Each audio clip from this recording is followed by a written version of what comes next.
नहीं, मैं तो अपने साथी हैं संजय जी वरिष्ठ हैं, उनको साधुवाद देता हूं कि वो भी मानते हैं कि मुख्यमंत्री जी सबसे बेहतर मुख्यमंत्री है बिहार के लिए।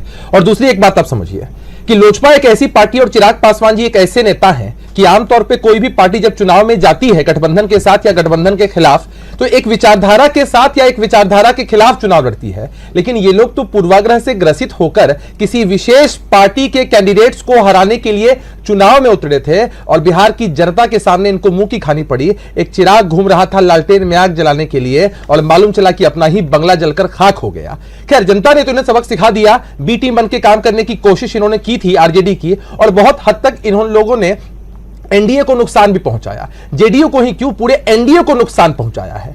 और हम लोग पहले से भी इस बात को जानते थे कि इनके दल के जो अधिकांश नेता हैं, जो वरिष्ठ नेता भी हों और भी जो नेता हैं, वो लोग इस बात को जानते थे कि भाई बिहार की जनता का मूड एनडीए के साथ है, एनडीए को एकजुट होकर लड़ना चाहिए। अब संजय जी, लग रहा है कि चिराग पासवान को भी अपनी गलती का एहसास हो रहा होगा। कहीं और से हम लोग इस बात को महसूस कर पा रहे थे कि इनके दल के भी नेता इनके इस फैसले के साथ नहीं है। लेकिन होता है ना कि रामविलास पासवान जी का स्वर्गवास हो गया, एक ऐसी औरत थी और ये लोग मिसगाइड होकर ही चुनाव में चले गए। और हुआ क्या, अभी होने का बयान चला रहे थे हम लोग में थे।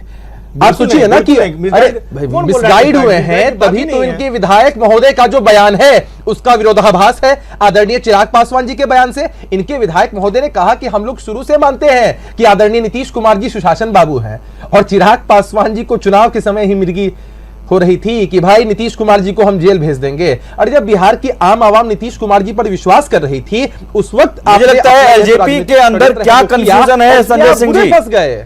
सवाल पूछिए कि आरजेडी की बी टीम थे कि नहीं ये लोग। तेजस्वी यादव जी की मदद करने के लिए राघोपुर में भी अपना कैंडिडेट दिया था कि नहीं दिया था। अच्छा, आप लोगों ने जब मदद की तेजस्वी यादव को, तो ये रिश्ता क्या कहलाता है पूरे बिहार की जनता जानना चाहती थी। आपने तो स्वीकार नहीं किया अपने मुंह से, लेकिन बिहार की जनता तो समझ गई ना कि सचमुच ये रिश्ता क्या कहलाता है। आप मुंह में राम और बगल में छुरी रख रहे थे, एनडीए के साथ रहेंगे, भाजपा की सरकार बनाएंगे, नरेंद्र मोदी के हनुमान। और मैं बार बार इस बात को कहता हूं कि तेजस्वी यादव के हनुमान चिराग पासवान।